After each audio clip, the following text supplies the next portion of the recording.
What is going on, guys? Welcome to Gumps podcast episode, whatever. I do apologize about the new lineup of the way the thing is because I'm not doing the camera. I would just much rather be able to see when a comic comes up because I don't really get notified by the PlayStation for some reason when someone comments. So I think it would be easier with that. But anyway, with that aside, today we got something very special. We're not going to be really talking about news or anything like that right now.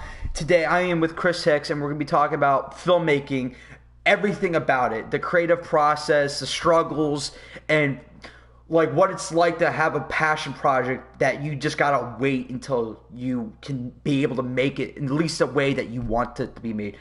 Chris, what is going on, my guy? Hey, what's going on, Gump? Thanks for that cool intro. It's always cool to sit down and talk to you, man. Thanks for having me on. Of course, man. Anytime. So, like I said, we have a lot to talk about because I feel like in the world of filmmaking, people underestimate the level of stress that can go into it. And we're going to be talking about everything. So, where do you want to start off as someone who has a lot more experience than I do? So, where do you want to kind of start this conversation and just lead the way?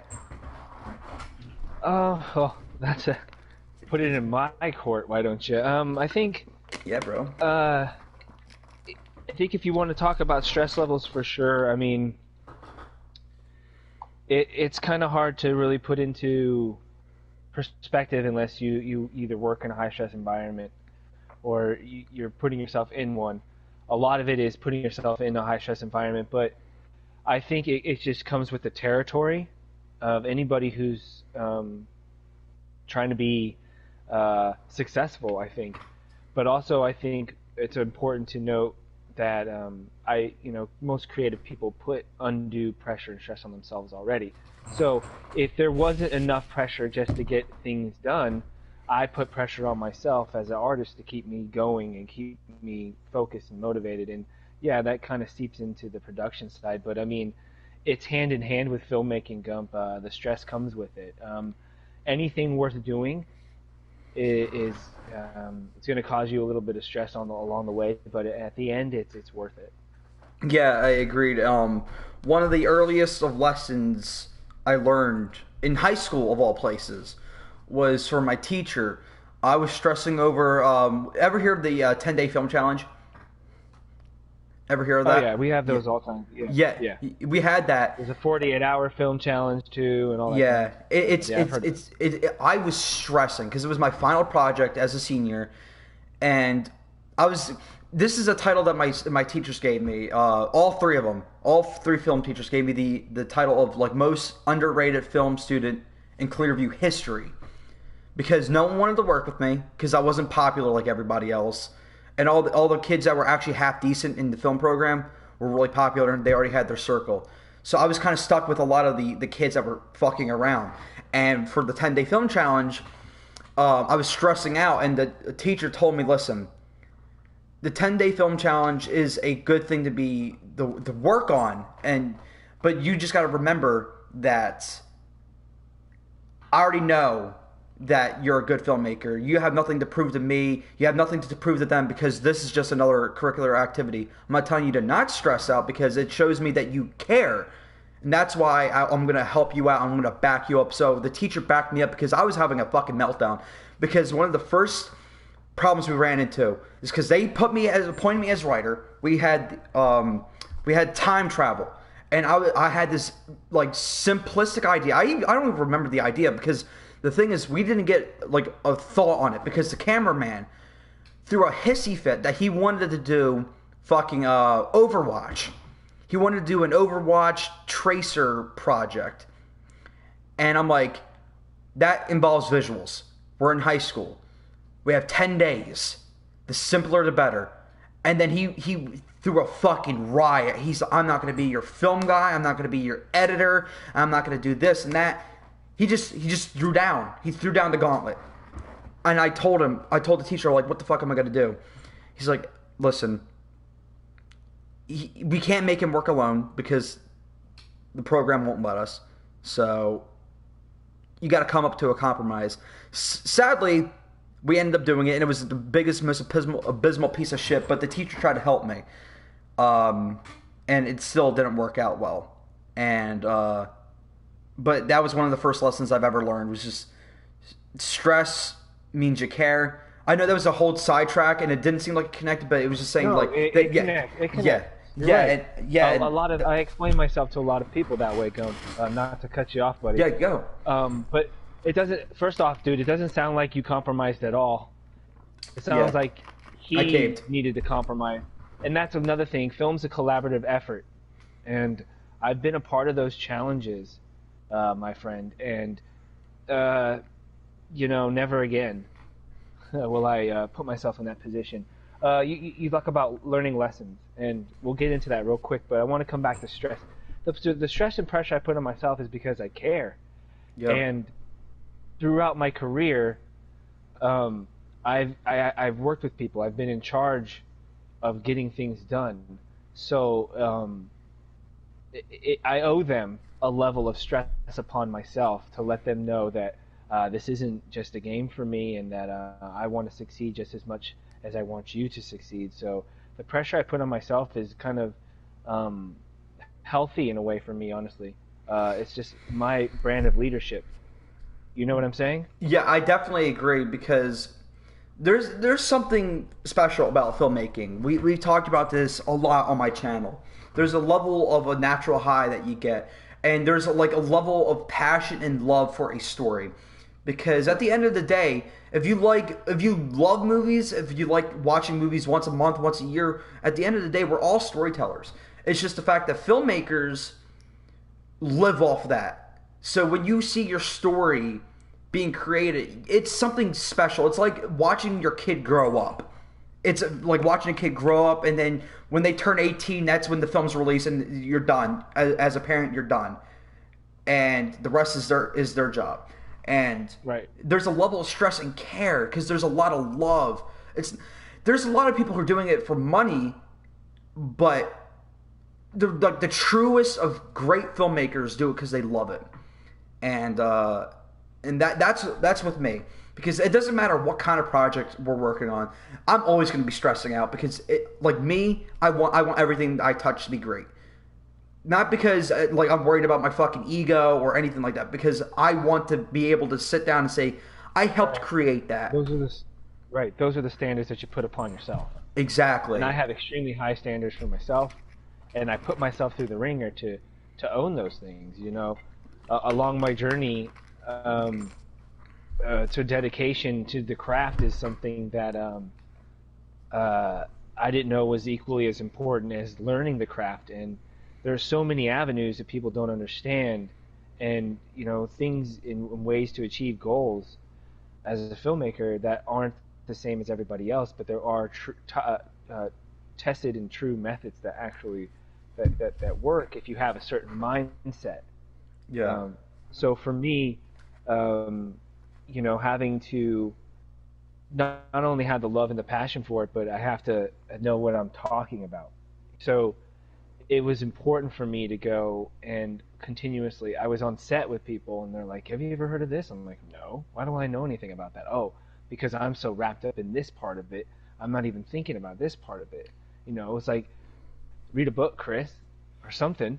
Yeah. So so I had those moments as in my early 20s, where it, now that I see these things, learn these things, put it to the test, and know what my abilities are, I then have to be able to now push myself constantly, and I have to be on the cutting edge of what's going on. Not necessarily to steal the technique or use the technique, but just to know it's out there, to understand why I like a film, to break it down. What I'm getting at is those key components that I'm saying, behind the scenes stuff, that I talk to you about, Yeah. are things that nobody sees, the lower surface of the iceberg, so to speak. And those things are equally as important. And the only way I've been able to deal with that is I had to give up things in my life, sacrifice things in my life, in order to fully relieve some of that stress. I had to become a student, continuous student of the thing. So it's a double-edged sword, my friend. You have to. And when I was younger, I was doing anything I could get my hands on, project-wise. I was giving people chances that in the back of my mind, I'm like, oh my God, this guy's not doing it for the right reasons. Whatever, I can make it better. Blah blah blah. And then I wanted more and more. I wanted quantity over quality. And then, boom, dude, I had an epiphany in 2015. So, not to steal your thunder, man. So no, go ahead. No, no, I don't what was wanna, that epiphany? Yeah, what no, was that? I don't want to. Well, it was. To be frank with you, I shot my mouth off at a. Oh, that's right. Yeah, the film festival. To get a story short, it was my second time a film was going to be shown. The producer of a film, that was a director of a film I was producing, got us in there. She's not a part of the judging, but she's a part of the panel that fundraised this Helios Film Festival. And so I knew that we weren't up for awards, but we could win audience award because that's voted by the audience, and that has nothing to do with the people. So, we weren't like, you know what I mean? It's not fair for us to be entered in to win if one of our directors is on the panel. But I just wanted it to be shown, right? And then she calls me before the thing is premiering. She says, Chris, somebody dropped out of the screenwriters panel. Do you want to join in screenwriters panel? I was like, absolutely. It's going to be, she said there's like 300 people signed up for the panel to watch it, and it's going to be live streamed, and you're going to get a lot of publicity. You're going to be up there with other writers. I'm like, yeah, and my shit's playing. Oh man, I'm like, I got my badge, bro, and I'm thinking, yeah, this is so cool. I get to the Helios Film Festival, and I'm sitting around, and I'm waiting for, I'm not going to say her name. I'm waiting for, out of respect, I don't hate her, but I'm waiting for her, and I finally get to meet. 45 minutes, I'm just waiting around. Nobody knows what to do. Films are coming in, people are walking around. A couple people that just worked on Django Unchained cinematography, people were there, so I got bored, and I popped in and I listened to them tell stories about pulling focus for Quentin Tarantino and stuff, and I'm like, this is awesome. So I go out and I finally find this lady, and she goes, I'm sorry, Chris, I've been so busy. I'm like, no worries. When is Blur playing? In this film that I wrote and produced, and I gave it to her to direct. And she's like, oh, we're not going to play it. I'm like, what do you mean? Like, they said that they don't want to, they don't want to play it, and I'm sorry. And then come to find out, while she was there, she made connections for a film that she was trying, a Western web series she was trying to get off the ground. So she got that gig shortly before that film festival, and she just kind of threw my project to the wayside and didn't even bother bringing the cut to the film festival, and didn't even bother to tell me. So I was pissed off, man. Right? Here comes, like, I'm thinking about leaving, and I'm like, no, I'm gonna go on the writers panel. I'm gonna get something out of this, right? I'm gonna get something out of this. So I put my shit together. I'm getting in front of the writers panel. Before we go live, there's 7 of us on the panel, right? I'm smack dab in the middle, which makes this thing so much better when I do what I do. And I got writers on either side of me, and then like they're talking to me like, hey, what's going on? Who are you? I'm like, I'm Chris, yeah, blah blah blah. Who? And they're like, have you guys ever written a script before? And I look over, I'm like, excuse me? Yeah, I'm a novelist. I've never written a script before, but I'm trying. I got good ideas. I'm like, what the fuck is this? Where am I? Are they, you ever written a novel? No, I'm a novelist. And not everyone's a novelist. They've never had a script made. And I'm like, what the fuck? I thought I was, I honestly thought I was going to be the low man on the totem pole. I didn't know I was going to be the top of the totem pole. Because my career had just started independently. And I'm on the fucking screenwriters panel with a bunch of people who's never had a screenwriter, doesn't have a screenwriting credit, A, isn't registered with the Screenwriters Guild, B, and has never had a script made, C. On top of being told that my film isn't going to be shown. So I was pissed when they started asking questions. And they went live. I'm sorry if I'm getting, No, you're good. You're good. That's the whole point of this podcast. They go live and they start answering questions, and I'm just pissed. I'm stewing, and I don't remember anything before what I said, but I remember what happened after. So I got to a point where I said this. I looked right at the camera, and I said, "Listen,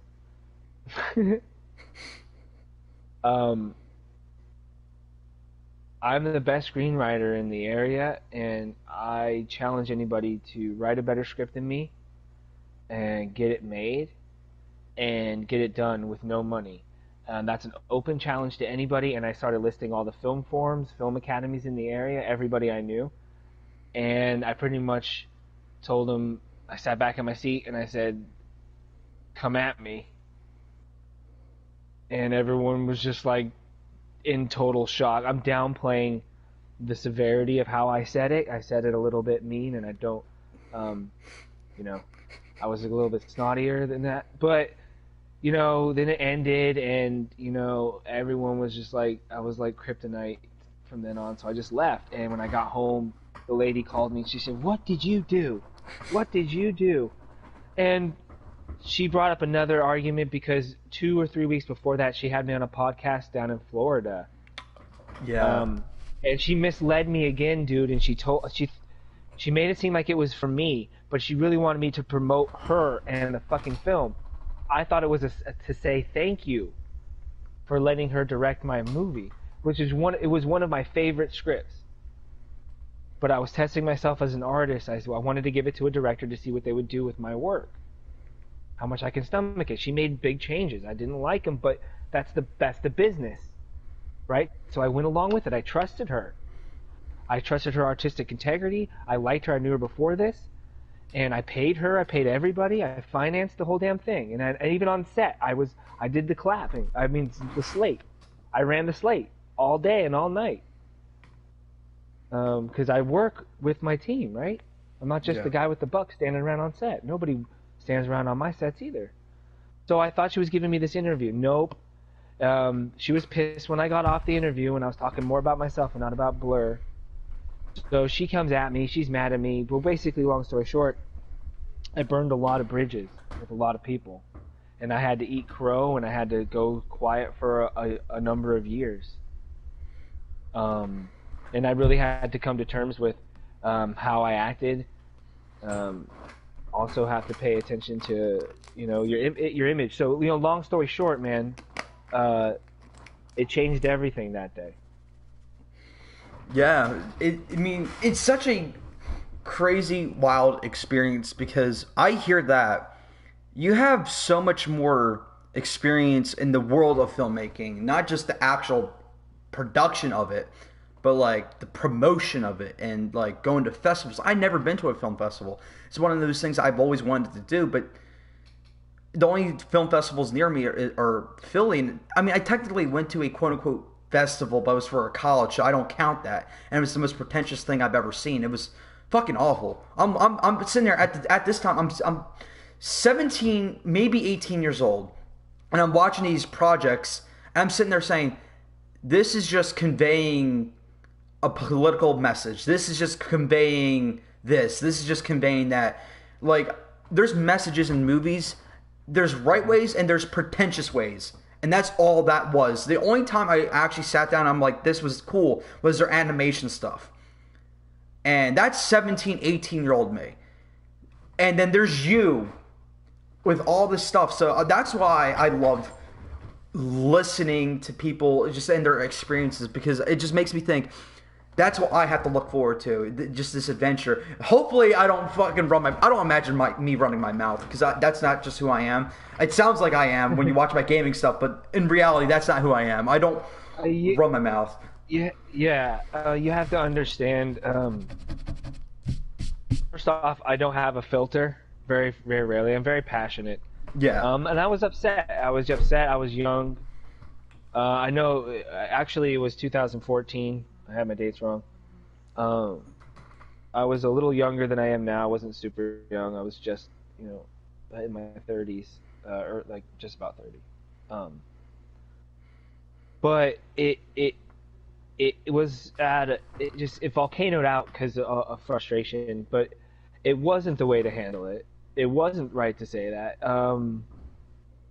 Nobody challenged me, by the way. They ostracized me, and I'm still known for that. But I pulled my own reputation out of the fire because I was able to look back and change my ways and come at things wrong. And then about a year and a half later, man, I came out with Frantic that you've seen. Oh, the Frantic is amazing. And I came back with a whole new perspective of what kind of storyteller I want to be, how I want to do things. And I really was, as somebody challenged me and said, I bet you can't tell a story without saying a word. And I'm like, ha, and I'll do it. I'll do it for no money. And I did it. And it won an award. It got second place in Project Greenlight. Not second place, I'm sorry. Second, it got to second voting. I apologize. Not second place, second voting. Nowhere near second place. But so that's incredible. But I brought together a lot of cool people, and it spawned from there, man. I wouldn't say everything's, well, everything kind of did change. I got a lot more busier. I got a lot more gigs. But yeah, so I took time to really figure out who I was as an artist after saying things like that. I've never publicly apologized because there's nobody to apologize to. I'm not involved in social media. So all the connections I do have come from friends of friends. And that's another thing they don't tell you guys is relationships and building connections is just as important as working your craft. And it's really hard to do when you're young because you're still trying to figure yourself out, figure your craft out. But for me, if you really want to cut a corner and on a learning curve a little bit, start building relationships with people that have similar interests with you, see films the same way as you do, maybe do something better than you do. I'm surrounded by people, Gump, even you are a really good writer. I'm surrounded by talented people. I'm surrounded by way more talented than me. I support them, and through those relationships, I've bonded with people, and I've moved on to other people who brought to me together with them, and vice versa. We bonded together. It's just as important as working your craft as it is connections and making connections and all that stuff. So yeah. Yeah, when I get a computer, dude, I gotta send you some of my basic raw screen ideas. I'm gonna have to clean them up because they're several years old, and I definitely know that they need work. But I definitely told you about the I think I did at least a couple months ago the 1940s mafia story I told you about. It takes place in one location. Yeah, I gotta send you that because I think it's been a couple months since I even talked about that. And then there's a couple other projects that I definitely want to get on. Some of them are going to be feature film ideas that I won't be able to make until I establish myself as a writer. Because if I can make a suggestion, don't worry about writing feature film scripts right now. Yeah. Don't even think about it. Worry about shorts. Yeah, I got plenty of short ideas already. That's where you're gonna practice. That's where you're gonna practice your crafting of the story. It's important. If you can nail a short film, it's progressions. I did that same thing too. I didn't write my first short film until I had 7 feature films written, and they sucked. Yeah, because I was doing it wrong. I didn't get it. I wrote my first short film called The Restroom, and it's outdated as fuck. But it was. I brought it to my writing partner, my first real mentor, and he's like, "This, Chris, this is what I want you to do. This is perfect." And I'm like, "Well, it took you 4 years to say that." And he's like, "'Cause this is a complete story, you dummy. All your other stories are just going on and on and on. And you're not paying attention to this, and that." And so I really got it. And then I went ahead and wrote Frantic, then Mythic, then Blur, and then that's how if we're getting into what goes around, that was a short film I wrote 3 years ago. That was live action that I've been trying to actually get made because I felt like out of the short films I had in my roster, that one made the most sense. And here's the thing with that, dude. You know the story behind that. Yeah, It blossomed into it came into this whole nother universe out of something that this is why I tell you have to work your craft, because I was just working my craft. I was just writing a story. I didn't have delusions of grandeur with it. I had a story in my head. I wrote it. I picked at it. I thought it was good. I was trying to see if I could write a story with 4 characters in one location and make it interesting. I also wanted to bring in some subtext to see if people could get it without me saying, hey, this guy's this person and this one's this person. I wanted to see if people could read this, and I wanted to see what they thought of it, how they opened it. I really realized what my style is. My style is leaving things open to interpretation. I think my good friend Leo, you know Leo. Anyway, yeah, Leo. So Leo really gets that side of me and that style part. So, you never know what projects you're going to work on. So a million writers will tell you all the time, I wrote 227 scripts, and it was the 7th one I written was the one that made me famous. How the hell was I supposed to know it was this script? No, you got to keep writing. You got to keep working on things, and then come back to story ideas constantly, because you never know. And this wasn't supposed to take off this way, is where I'm getting with it. So those things I wouldn't. If I wasn't writing on the side to work on my craft, you wouldn't even be here talking to me right now. It's so crazy to think it's just a 10-page short film that spawned into we're going 3 seasons with it. So you know what I'm saying? Jesus, holy crap! I remember. It was December. I remember it was December when you first told me about this idea. You were asking my opinion on it. And I'm like, dude, that sounds insane. And then when you officially announced publicly that it was becoming a series, and there was this and that, and it was going to be a motion comic, I was like, this sounds familiar. And then I read the description on your website. I'm like, holy fuck. It's the same thing that he talked about in December. It's crazy what kind of idea when you originally make it and what it spawns into. I know that pretty well, especially because of my first project. As simple of a concept as that is, that went through so many changes. And that script, because of my quote-unquote mentor at the time, was a clown and kept pushing the project back. That thing took me 2-3 years to make. So it went from 2 buddies battling their past. At least the one guy, he was battling a dark demon from his past, and then it turned to just a dark comedy, and it went a little too goofy in the end. But it's just insane what the original concept is, and then what the end product is. I know you have that one feature film in your back of your head that you're if I can make one original idea, it's this. I'm pretty sure every writer's got that. I'm pretty sure. And my original, I'm not going to get into details because it's my baby, my love. I will never expose it. But what I can say is it's a superhero war series. That's what I'm going to really say about it. I created that idea when I was 14 years old. I'm 22 now. Of course, the shit's going to go into spiral. It's going to change. It's going to evolve. But the core premise, surprisingly, is still there. It's not beyond recognition. But if you have since I know where it came from, and I know what themes are still there, all I really did was just mature the characters and mature the plot and make it a little bit more tight.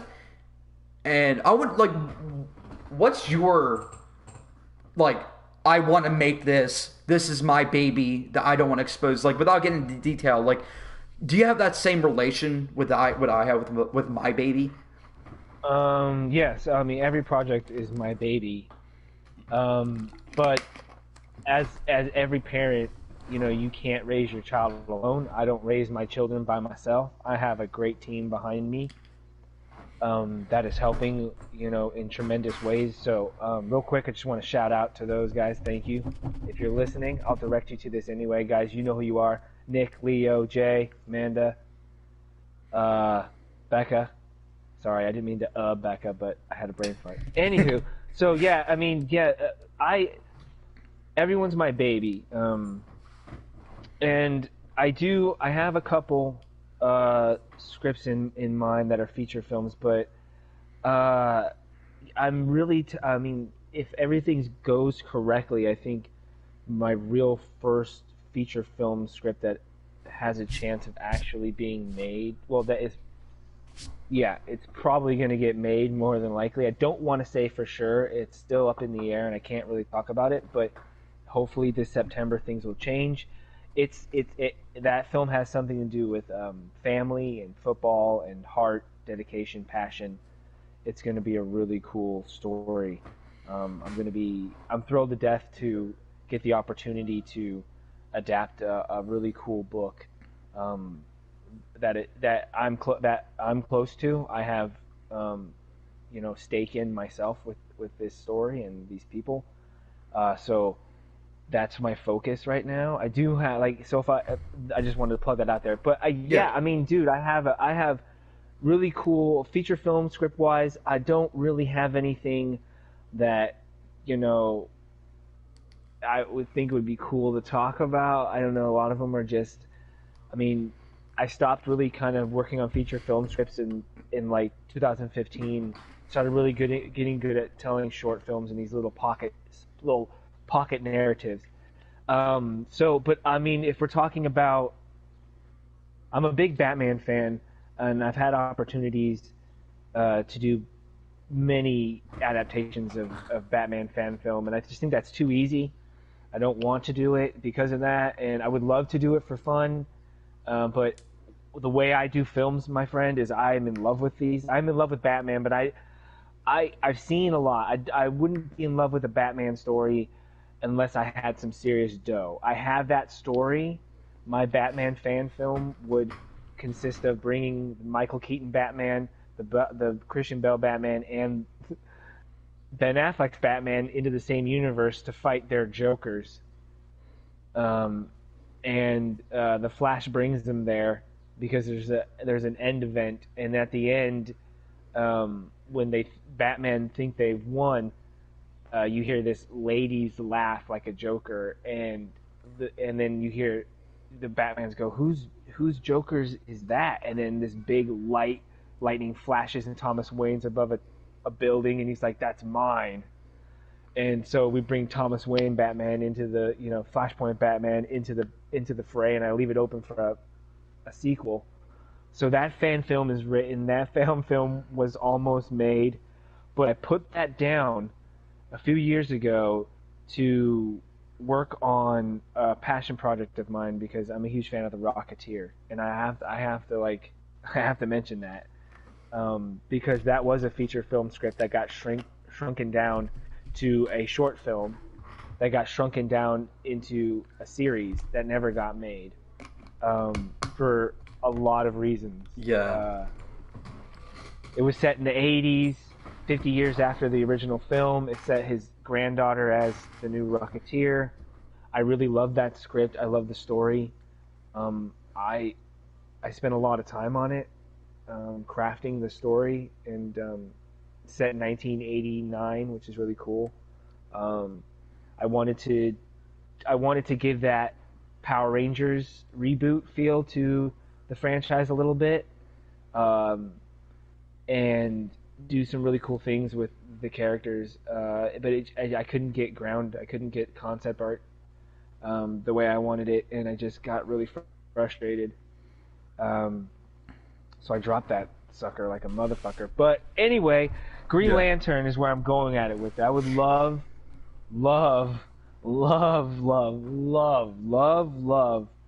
to do a Green Lantern film. Yeah. So I gotta ask you. So let's say right now HBO does contact you. Okay, okay, Chris, you're making a Green Lantern movie. Convince us that you have a good concept to make us give you like X amount of money to make this project. What story are you gonna make? Okay, put me on the hot seat, but I don't care. Yeah, I'll tell you how it is. Listen, I've thrown out a lot of concepts, but here's the thing. You know, the overall arcing story of Green Lantern is the power of will, his willpower. Yeah. And will gives hope, and hope hope springs eternal. Hope is optimism. Hope is everything, and we're in a world right now where we could use some hope. And I believe that John Stewart, as Green Lantern, it being passed on from Hal to John, introducing a new character, a new person using his own willpower, is something I would love to see along the veins of like a Man of Steel. I've thought over story premises and stuff like that. I don't really have anything solid, but I can tell you what kind of emotion I'm going to bring from it. I want it to be a spectacle as much as it's a human interest piece, as much as it is about what it means to be human, the willpower that we have, the strength, the resolve. And I want to bring those feelings out. I want to bring that hope, optimism. I want to give somebody that's watching this a ride of emotion, but also a visual spectacle with the space that gives you a whole new understanding for what could really be out there in the cosmos. I want to make it grounded in reality as possible. I want to make the characters fun, relatable, and I want to give fans something that are of the source material. I want to give them something that they can be proud of. Yeah, that's definitely, like, tonally wise, I definitely agree with that. If I was given the reins to start writing a potential series of Green Lantern, I don't know all the specifics, obviously, because I'm not making one. So, just as a fan theory, I would like to have a Green Lantern with Hal Jordan. Who the movie starts off with Hal Jordan, and he's fighting off some space pirates or whatever around his sector, and because of his absence on Earth gets attacked by some alien species, foregoing that they need a new Green Lantern in that sector because Earth is known to constantly be under attack. This is actually one of the reasons why Earth has so many Green Lanterns, because Earth is always under attack. So I wanted to implement that, so that's why Earth gets a second Green Lantern. Then Hal, after that threat's handled, Hal has to train John Stewart, and I want the main threat to be the Manhunters, because the Manhunters is like the opening to like exposing the Guardians of the Universe, exposing the Sinestro Corps War, which eventually leads into Brightest Night, Blackest Night, which is something I always talk about. So I wanted that event to happen organically, and I wanted it to happen, like, at least start revealing the keys early on. I think that's kind of where they're going with it, with their series. Cop series. Yeah, that's what I'm hoping. I think like, hey, the Earth is getting fucking annihilated. Let's give it another lantern. Oh shit, there's stranger things afoot. Oh man, oh man, here we go again. Yeah. Lethal weapon in space. I want to do a more Man of Steel approach to the character. I'm not thinking episodically. Yeah, you're thinking like I'm thinking introduction to. And you know, a lot of people think like, oh, who the fuck are you, dude? Just talk like this. But listen, I don't care. Listen, I told you I wrote a short film for fun, and I'm making a series out of it. I mean, it's in the it's in the stages of what you want to call it, but things are going behind the scenes that are beyond my own expectations here, and things, it's never know, guys. You got to strike for the moon, but you got to also be prepared for that shit when it happens. So you got to continue to learn. And I wouldn't, it sounds cocky and arrogant, but you have to be a little bit. But in order to back up your cocky and arrogance, guys, know what you're talking about. Believe in yourself. Believe in your talent. Know where you want to go with it. Your opportunities will come. Be prepared when your opportunities come. That's all I can tell you. It's not cocky. It's not arrogance. You never know, but be prepared. You know, I got opportunities and I wasn't prepared for them, and I had to learn. And so if I go off spouting my mouth off, I can. You got treatment for that? Yes. What did you plan on doing for that? I got it. But what about I did it already? Yeah. Boom. I'm not. You know what I mean? Don't just be the guy. But I'm just clarifying shit for a while. Yeah, of course. Yeah, no problem. So I already asked you this, but for the camera, like, out of all the characters, why Green Lantern? Dude, he's the character I love. I love what the Green Lantern Corps stands for. First off, I've always been a fan of him as a kid, and I have a power ring myself.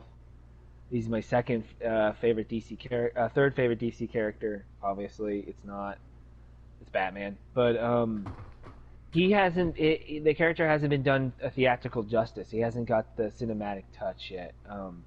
I think he's underrated.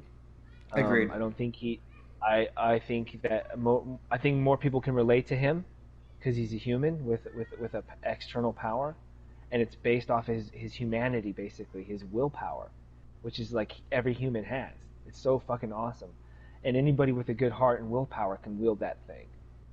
So if you're a good person, if you have a good heart and you have tenacity and you have fortitude, resolve, and you care about saving people, and that's what Green Lantern does. He's a space cop, and he's protecting the Earth, protecting the sector. You can really relate to that as a kid, as growing up with like Superman, Batman, and Green Lantern. You know, Batman and Superman are my yin and my yang, but at my heart, I think I'm more of a lantern guy. You know what I'm saying? Yeah. I'll get things done off sheer will. And I've proven that to be kind of my mantra. I'm Batman when it comes to my planning, but I'm not Superman. No way. Am I a Boy Scout? So I get things done with my willpower, my passion, my resolve. So that's why that character resonates so much to me, and why I think people could use it right now, too. And yeah. You know what's crazy? Growing up, and not even just growing up, even today, people like to shit on Green Lantern because they're like, oh, like, if that ring dies, like, what's he gonna do? He's just gonna sit there, which is something that really does bother me, because you're just thinking about power scaling. That's all you're thinking about. You're not thinking about the character. And two, it's ironic because those are the same people that now want to suck Tony off as an Iron Man. Like that guy is literally a walking battery. He could die, like his shit could die at any time. So I don't understand. Like, people just in the back of their heads think of like as Green Lantern as a joke.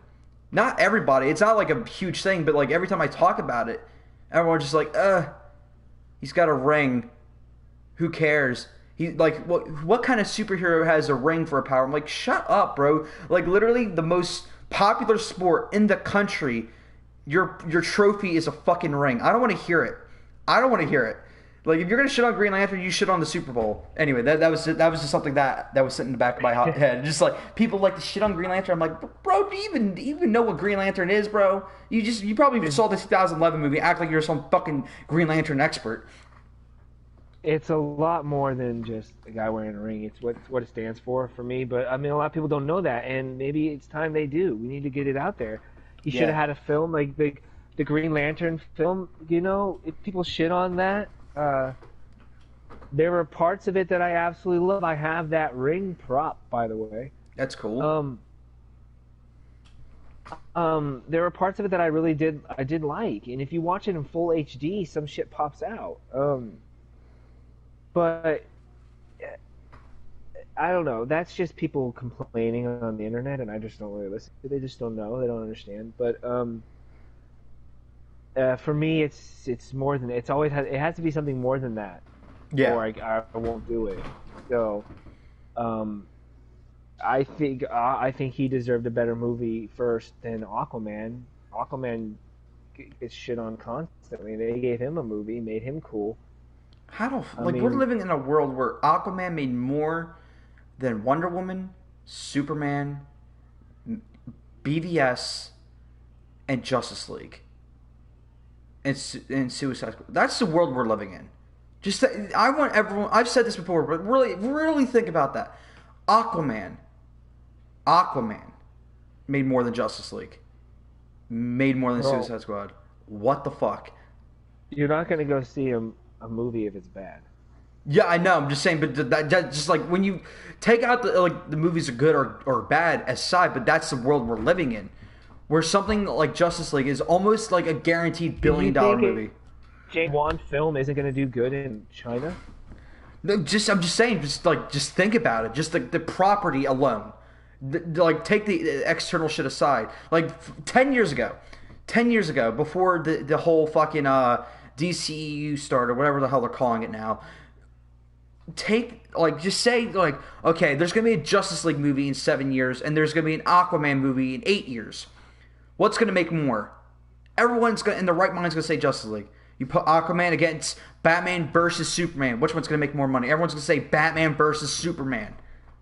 It's just like at the concept of it, it's insane, and it's got to tell you that people don't care what the superhero is. It's just got to be fun, entertaining, or just a good effing movie, like you said. But oh my god, I still can't really wrap my head around it. Even if it's a good effing movie, they still cop a fit. Because I still think that it's a thin line, man. You're looking in gray areas, but BVS is a good film. If you want to say you don't like it, that's okay. But technically, I think it's got good audio. It's got great shots. It looks good. I mean, Yeah, it's definitely competently made. Is not a good, right? So that's not the problem with BVS. The problem with BVS is too much mushed together story and a shitty edit. That's what BVS was. So people are going to talk shit even if it's a good movie. So you know what? They don't know what's going to hit. Aquaman tells you they don't know what's going to be a hit. Shazam, that did more than it should have. That didn't make a lot of money though. Still, but I hope they kind of let that fucking film just kind of go under the rug, and they don't bring the Shazam family back. That's so stupid. It doesn't fit in a world where it doesn't fit in a world where people die. You're gonna have little kids stopping every 5 minutes. Shazam! Boosh! And now they're like, I'm a hero now. No. I'll be like, oh no, someone's got to protect a little kid inside that thing adult flying around with magical powers. Doesn't fit. It's already like a stretch to have Billy Batson be Shazam, but that's one thing. I can accept that. Yeah, but there's a 7-year-old girl. That's what made me go like, what the fuck? What are you doing? There's a literal baby. That's Shazam. That's when I sat there. I'm like, I don't like this.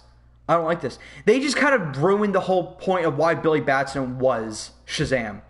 He became Shazam because he stood up for someone who was like getting picked on and stuff like that. He didn't have to do it, even with all the tragedy in his past. Like, he still stands up for good. That's why he gets chosen. No, he got chosen because fucking hell, bro. No one else was available, and they pick him. But still, because they get to touch a stick and say the words, they get powers. Something that he had to earn, while everyone else had to try to earn. That's fucking bullshit. It just kind of ruins the whole aspect of the whole movie. Because they helped them defeat the bad guys. It was like a freaking Steven Spielberg movie. It was stupid. It should have been called fucking Magic Guy. I don't like it. Magic of the Gathering. Shit on for saying that. It was dumb. I didn't like it, and I don't think whoever the hell played him. I don't think he's funny. Sorry, I didn't think it was funny. There was points in the movie where I genuinely thought were good, but you could tell I don't even want to rewatch it. That's how bad it is. It's gray. It's flat. You're gonna say Shazam's gray, and what about the coloring of Batman versus Superman? That was I love just it. dark. That was dark It's gray. tone. Yeah, because it's a dark film. Damn it. So what? I like it. I don't have a problem with the dark tone shit. If I want my dude, I can get my light shit in the comic book. I liked seeing Man of Steel because that was something I've never seen before. Oh, I love Man of Steel though. I will praise the Man of Steel to death. Trying to make it realistic, dude. Anybody who shits on him, it's like, what the fuck would you do if you were Clark Kent and you realized you were the last of your own race? You're on the planet that doesn't get you or hate you, and you have superpowers. And you're conflicted. Of course he would be. Of course he doesn't know what he wants to do. Are you thinking like? I mean, you think he just came out like? I don't get it. Like you think, like people can't even make a tweet without erasing it and tweeting it again. Could you imagine being an actual superhuman being with you freaks on the internet running out there with your opinions? Just like you're just trying to do the right thing, but you get shit on it constantly. Ever felt like that before? Times that by 1 billion when you're Superman. Cause. Oh, but he shouldn't have feelings. He should just love a planet Earth. Just la-di-da, I'm Superman. Don't do that. That's wrong, Jimmy. I feel like that's all they want. That's not the world we live. If you want that sugarcoat shit, go listen to. There's a Superman for you. He exists. Go down the timeline and find him in the 50s. You're welcome. See you later. That we don't live in that world anymore. Sorry about your luck.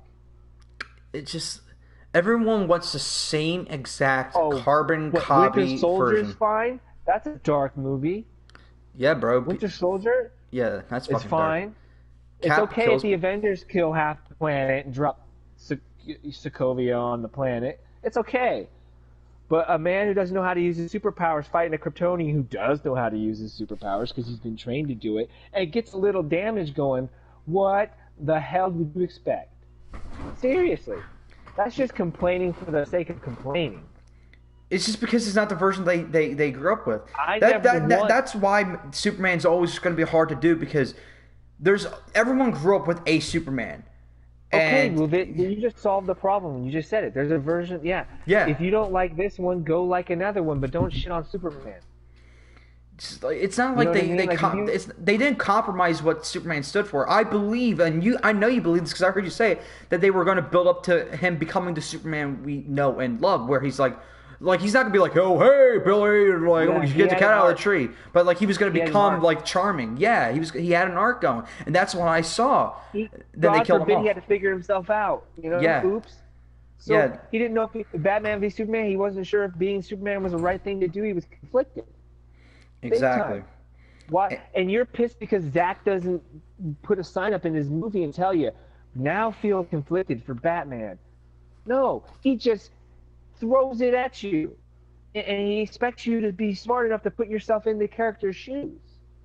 You're mad at Zach because Zack Snyder expects you to be smart and thinks you are, and you're mad at him because he thinks you're smart, and you're not smart because you don't get his films, and you're mad at him.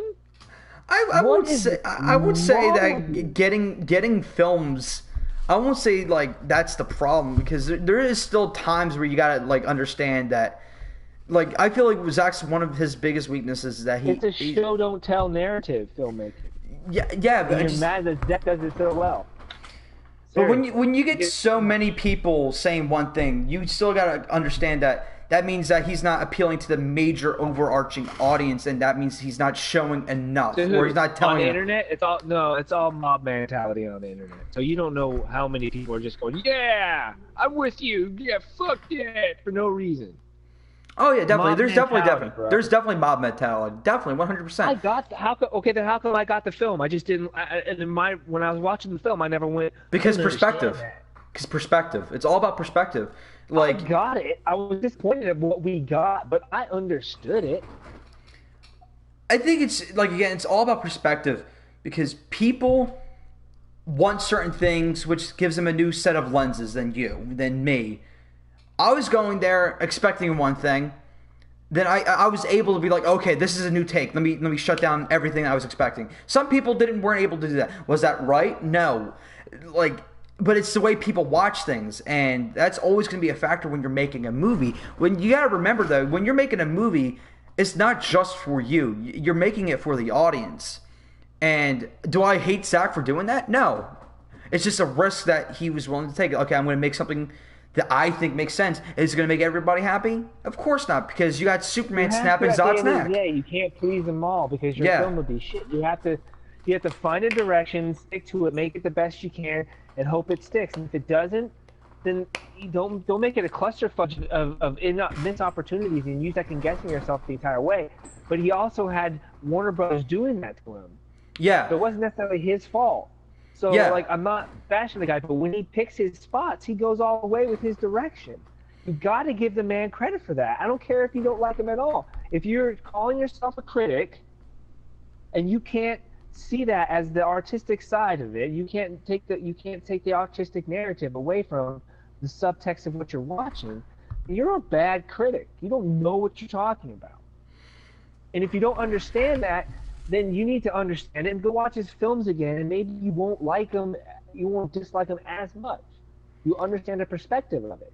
And you think Zach hasn't been listening to us? He has. I'm expecting and everyone thinks we're going to get the Snyder Cut. We're not. We're going to get a new version of a Snyder Cut because he's had time to think about this shit. I bet you it's not going to be put together the same way that you think. It's not going to be his original Snyder Cut because time has passed. He can make changes. He's thought things through. He can make changes to things that he might have not done, but he has time to think about now. So we're not going to get the same version we would have gotten. So it's not released the Snyder Cut. It's released the 2021 Snyder Cut, whatever. So he's going to take those notes. He's going to take the things that we've been saying. He's going to try to do something with it because he's appreciative, I think. But let's not get it twisted. He has the right to have artistic integrity. Oh, definitely. And these critics shitting on him because they don't want to take the chance, the opportunity to understand what he's trying to give you, and say, okay, it's not my cup of tea. I get where he's going with it. I just don't like a darker approach. Okay, but don't shit on him as a filmmaker. It's not fair. Yeah, I definitely think he's a competent filmmaker. He's definitely competent because, again, I don't just love Man of Steel. I love Man of Steel. I saw where he was going with, and I knew that Zach was getting butt fucked in BVS because it was originally going to be Man of Steel 2. And then the success of Avengers, then they're like, okay, Batman versus Superman. And then they put the death of Superman in the second Superman movie, when you really think about that. Then they had rushed to the Justice League. Wonder Woman was in there for some reason. And then this and this and this, and then the fucking Lex Luthor and this, then Justice League. I know that the guy had a dream. He had a plan. Do I always agree with his filmmaking styles? No, but like you said, I do occasionally see where he's coming from. And does it take some people to explain it to me? Yes. Because I'm not the biggest brain fucking critic out there, but there's certain things I understand, certain things I don't. But I'd never shit on him as a filmmaker because I know he can make a good movie. Because he has. The only movie that I sit there and I'm like, okay, I think this was all him, was Sucker Punch. And I did not like Sucker Punch. I didn't like it. Personally, I saw it once and I don't know what he was going for. I just thought it was not that entertaining. I'm not sure if you saw Sucker Punch. No, it's not, I don't like it that much. Yeah. But I love some of the artistic, stylistic stuff about Sucker Punch. I really do. Not my story. That's it. But it's why can't people say that? Is what I'm saying. Like, why can't people go, oh man, that's cool, but I don't really like the story. Like, I get that everybody likes the Harry Potter movies. I don't like the shit. It's not my thing. And I'm sorry, but you're not going to tell me that they're on the level of award-winning filmmaking styles. So no, they're not. That's just a style. People like that flavor of ice cream. I don't like that flavor of ice cream, but I like ice cream. But I'm not going to shit on the Harry Potter movies. Other than I don't like their story. I'll shit on your story because I don't like them. But you know what I mean? That's just their game. But I don't know. I just think that there's too many keyboard jockeys out there, brother. I definitely agree. And they're spitting out too much bad information, and they're wrong half the time. They don't understand story structure. They don't understand 3-act narratives. a lot of them just, you know, say things that sound controversial. You know, it's not everyone. I know like a lot of good ones, but it's unfortunately that's just the way it is, I guess. Yeah, because we're living in a day and age where your voice can be heard louder than ever before. And then now that's been a thing for a while, there's a lot of like tweeting and a lot of noise out there. So how do you get your voice heard? You say something fucking controversial, you say something really stupid, or do something really stupid in order to get noticed. And that's what a lot of this is. I'm not gonna sit here and say like, oh, I'm doing YouTube because it's just something I love to do. Of course I want to get noticed. Of course I do. That's the original reason why I made a YouTube channel, so my voice can be heard. But that's not my core reason anymore. A lot of the shit we're hearing and seeing on Twitter, Facebook, everywhere else is just people only trying to get noticed. And when it comes to their opinion, it's like, this is not everyone, but it's a lot of people out there, specifically on Twitter. They just say, this is my opinion and this is martial law. This is the law that has been written. If you don't like this, I will not like your opinion. I'm not going to like you. If I love Man of Steel, you hate the character.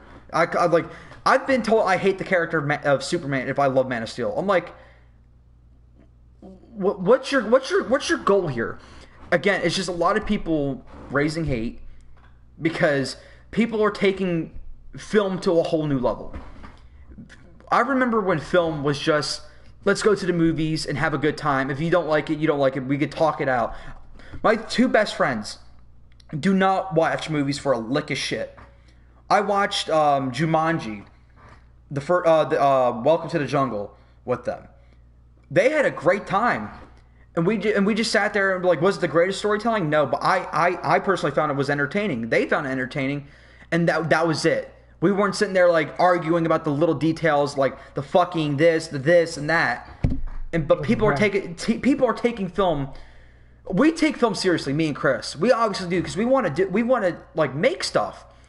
But people are taking that out of that serious level of like crafting it to like it's a whole new level like of serious. Like, oh, my word is law. Like if you do certain new spins on certain characters, you have a disrespect for the character.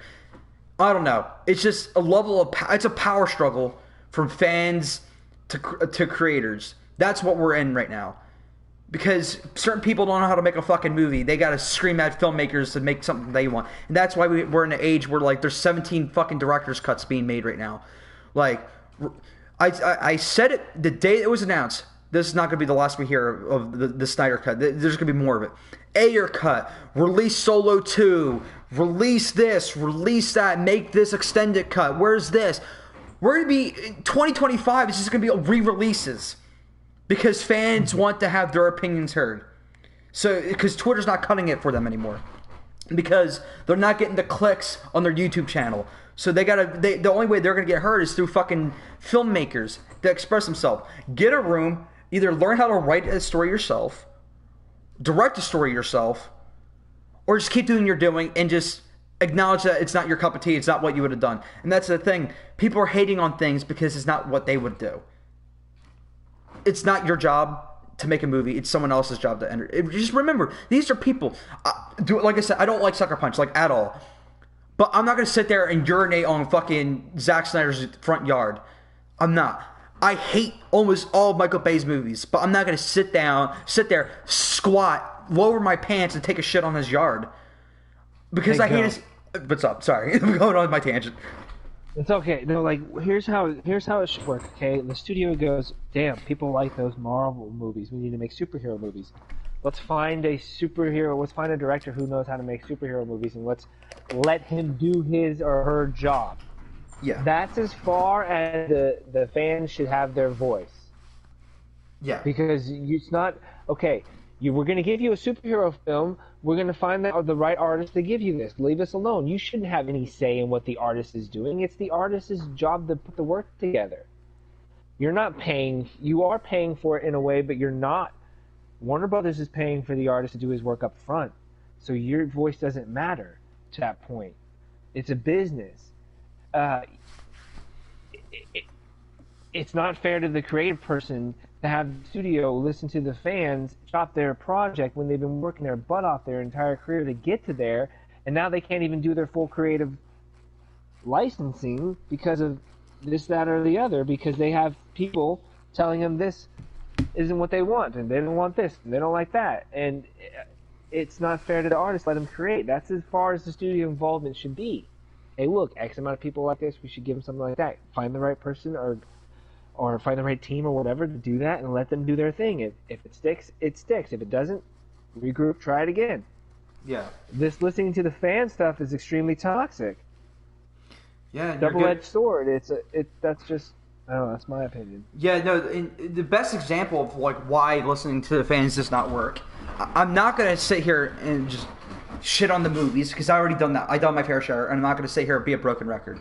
But there is a point to this. The Star Wars trilogy, the new one. The reason why I bring this up is because Kathleen Kennedy is the Kevin Feige of that. She calls the shots for Star Wars. From the beginning, there has been behind-the-scenes drama. Most notably with Solo, a Star Wars story. They hired one of my favorite comedic directors, Phil Lord and Chris Miller. Those guys in my head are fucking comedic geniuses. They turned 21 Jump Street and 22 Jump Streets to two movies that should not have been good and made them fantastic. I in my opinion, comedically wise, Lego Movie should not have worked. I liked it. So you hire, like you said though, you hired them with those set of expectations. You made a contract, you made a deal. Okay? Mm-hmm. They got through I think it was like 75% of the movie. She fires them because two directors that were known for doing improv, guess what? She fired them because they were doing improv. Go fucking figure. This is something that you should establish when you're signing the checks, when you're signing the deals. Once that pen and paper meet, that should be the end of the fucking negotiations. Unless something so massive that you can't have something in a movie. That's the only time. But she fired them because they were doing something that they were very well known for doing. So that's why, in my opinion, those movies did not work. Because it was a lot of knee-jerk reactions. Oh, do this. Oh, do that. Oh, we agreed on this, but we're not liking it, so do that. Studio interference is always going to be a thing. But there's a time and a place where the studio's got to shut the fuck up. You signed the papers, do it. And the only time they should say stop is when you're going away from your project or going away from the original goal. That's the way I see it. I think you should let them do their thing, their final product. Give them, like, studio interference and interfering with directors goes all the, it's to the dawn of time. Alien 3 with, I can't think of the director of Alien 3. What's his name? David Lynch. Yeah, I remember that story. No, I'm sorry, David Fincher. So, like, he had massive studio interference, and it screws with the artistic process, and then it gives you a really shit movie. It gives you an even shittier movie than it would have been if you would have let the creative do his thing. Or her thing, excuse me, I keep using the he pronoun in it. Their thing. And you're not going to, like, I have people working for me. If I'm hovering over them, I'm not letting them do their thing. I'm not giving them the reins to do the thing I told them that I hired them for. You back off and you let your creatives do their thing. You support that creative. And if it doesn't work out, at the end of the day, you split amicably, whatever that word is. Anyway, so you split amicably and you try again. I mean, that's how it should be. That's how it is for me. I'm never gonna, I work with really cool, talented people. So I give them the freedom to be them. I hired them for a reason. They don't need much involvement from me. Yeah. They know what they're doing. They're good at it. Yeah, like, I want to clarify when I said that there's certain times when I'm like, it's okay for the studio to interfere. Is like, it's very rare that this will ever happen. I don't think it ever has. I mean, I'm sure it had happened, but when the studio and the director have agreed that this is going to be a comedy, and then they ended up turning it to, I don't know, like a horror movie, without consulting the studio. They sign on to a comedy. That's the only time I'm sitting there thinking like, okay, two partners agreed on something, then the creative, right before shooting, they're like, okay, this is going to work better as a horror, and then they just start shooting. That's the only time I sit there and think, okay, I agree with the studio for interfering. I'm not saying that they should like now retcon the entire thing. They should say like, no, we paid for a comedy, and that's what we wanted. You understand what I'm trying to say, or is that like, do you not agree with that? Yeah, I get it, but that that kind of stuff also happens along the whole filmmaking process. The train is always being built. The track is always being laid. It's always being moved and fluctuated and moved and morphed into something that it wasn't really what it was to begin with. And things like that always happen, and it's just a part of the business. Now, what I said is what I would love for it to happen, but it doesn't really happen that way. And you kind of have to get used to that kind of aspect of it if you really want to take a gut punch approach to it. But I'm thinking, in a real world scenario, in a dream world scenario, as an artist, you will have that opportunity to get your full version out. But studio interference, all that stuff is just part of the game. Yeah, and as a writer, I know it's going to happen, but there's a part of me that just hopes it never happens. But I know it's going to happen. It's as a writer, you write something, and the second it leaves your hand and goes to the director, it's not your movie anymore. Pretty much, it's not your movie anymore, and it's the director's interpretation of what you wrote. And you're supposed to write in that. That's what the whole point is. You write for somebody to go, I can see my own interpretation on your work. Let's buy your script, and you're right. That's how it goes. Yeah, and it like I've seen it on several projects, not projects that I've seen, but like on like interviews and stuff like that. When you give up that script, it's interpretation now. It's an interpretation time. What you were going for, someone could not see that and see something a better. That could be for better or for worse, and it's all a gamble. Filmmaking in general is a gamble. It's a multi-wheel process. That's why it's so important to get the right person with the right passion that's in there for the right reasons to make a good movie. And you have to make better choices when you're hiring somebody who's dedicated and who's committed, who's going to give your resources the best chance of succeeding for both you and the filmmaker and the artist. And hopefully it's something that the audience enjoys. It's a fluid science. There is no right, wrong necessarily. It's all based on taste. It's all based on numbers, statistics, budgets. It's all based on a whole bunch of things coming together to make it successful. So it's a lot of gray area. And being a filmmaker is stressful. It's hard work, but it's rewarding. It's fun.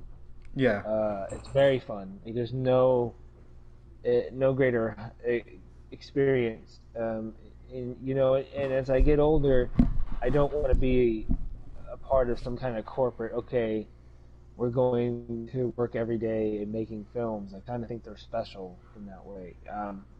I want every project. I don't think I ever want to do a television series. What I mean is not like my show right now. What I mean is like a live action series, on like ABC or something. I could never do that. One, they don't really have directors for the whole season. They have like guest directors and shit. I could probably guest direct an episode, but I could never be a showrunner or a show creator for those kind of things. It's just not me. My stories end. God damn it. Yeah. So that's where I want to be. Would I sell or throw out an idea and have it pitched to somebody else and they can do whatever they want with it? Absolutely. But as far as I love what goes around, because it's a motion graphic comic show, that we don't have to be on set all the time, because we're all over the country putting this together. So,